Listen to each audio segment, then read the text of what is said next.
안녕하세요. 3일경제 독립TV입니다. 그동안 사회적으로 큰 이슈, 무리를 빚어왔던 스토킹 범죄자들에 대한 철퇴가 강력하게 내려질 예정입니다. 21일부터 스토킹 범죄의 처벌 등에 관한 법률, 일명 스토킹 처벌법 시행을 앞두고 있는데요.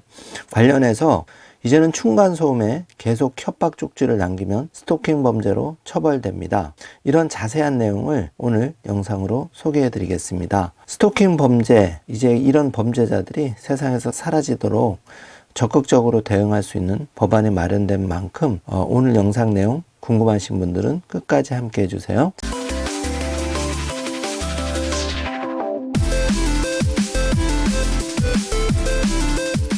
자, 그럼 바로 시작합니다.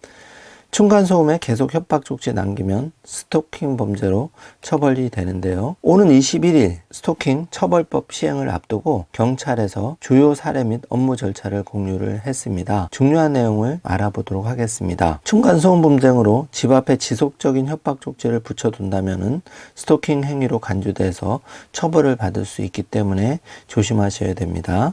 경찰청은 13일 경찰 소통 포럼에서 21일 시행되는 스토킹 범죄의 처벌 등에 관한 법률, 일명 스토킹 처벌법 앞두고 법의 주요 적용 대상과 업무 절차 등을 공유했다고 밝혔는데요. 이제는 스토킹 처벌법 시행으로 개인관계 곳곳에 경찰력이 필요하고 또 피해자도 적극적인 대응이 필요한데요. 우퍼 스피커로 층간소음 보복 또는 교사 대상, 학부모 협박 등도 법 적용 대상입니다. 신고 시 학대 예방 경찰관 시스템 자동 연동을 통해서 전담 인력을 확보해서 대응할 예정인데요. 경찰은 21일 스토킹 처벌법 시행을 앞두고 개인의 사적 인간관계에도 범죄 피해가 있다면 경찰권을 행사하는 일이 빈번해질 것으로 보고 전담 인력을 늘리는 등 대응에 나서고 있는데요. 경찰은 스토킹 처벌법의 적용 범위를 연인, 사이버 괴롭힘, 이웃 간 분쟁, 학부모와 교사 등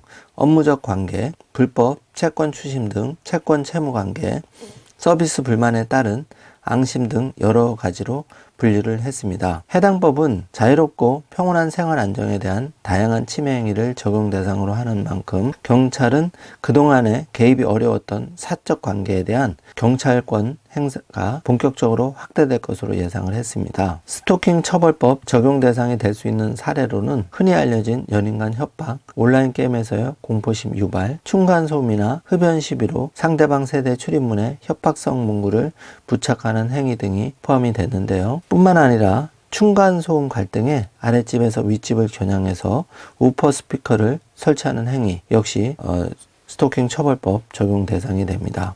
또 학부모가 교사에게 자녀의 생활기록부 관련 불만으로 지속해서 협박하거나 민원을 제기하는 일 등도 해당 사례로 제시가 되었는데요. 경찰은 이 같은 사례를 공유하고 신고 접수 시 학대 예방 경찰관 APO 시스템을 자동으로 연동해서 과거 정보를 활용한 신속한 대응에 나서기로 했습니다. 스토킹 범죄 수사 시 지속성과 반복성이 가장 중요한 기준이 되기 때문이라는데요.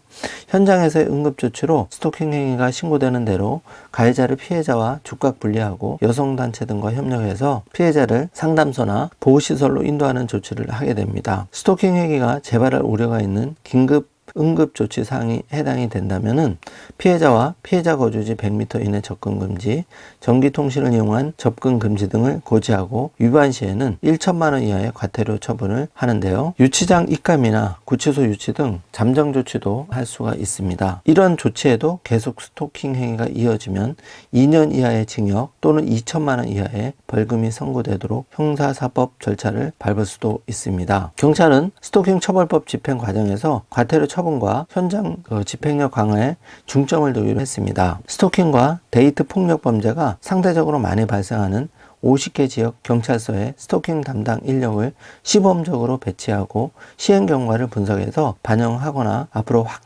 나가기로 했는데요. 스토킹 대응 매뉴얼을 제작해서 배포하고 전국 경찰서에 사이버 교육 과정을 신설하기 위한 예산도 책정이 되었다고 합니다. 스토킹 신고는 2020년 4,500 615건에서 올해 9월까지만 6,057건으로 급증을 했는데요. 스토킹 사건 피해 상담 21%가 강력 범죄로 연결될 정도로 위험한 범죄로 분류됩니다. 노원 세모녀 살해, 강서구 전처 살인 사건 등이 대표적인 사례인데요. 경찰은 초기 단계에 심각한 범죄로 확대되기 전 예방하고 제재하는 것이 핵심이라고 강조를 했습니다. 경찰이 이렇게 나서서 세부적인 안을 정하고 포럼까지 하는 걸 봤을 때 앞으로 스토킹 범죄에 많이 줄어들까 기대가 되는데요. 피해자도 앞으로는 이 스토킹 처벌법 시행령 통과되면서 적극적으로 대응하시면 좋을 듯 합니다. 필요할 경우에 경찰 인력도 적극 활용하셔서 혼자 고민하시는 것보다는 행정력을 활용해서 스토킹 범죄자들이 완전히 퇴출될 수 있도록 힘을 모아가시는 전략이 필요해 보입니다. 오늘 영상이 조금이라도 도움이 되셨다면 좋아요, 구독, 알림 설정 부탁드리겠습니다. 영상 시청해 주셔서 감사합니다.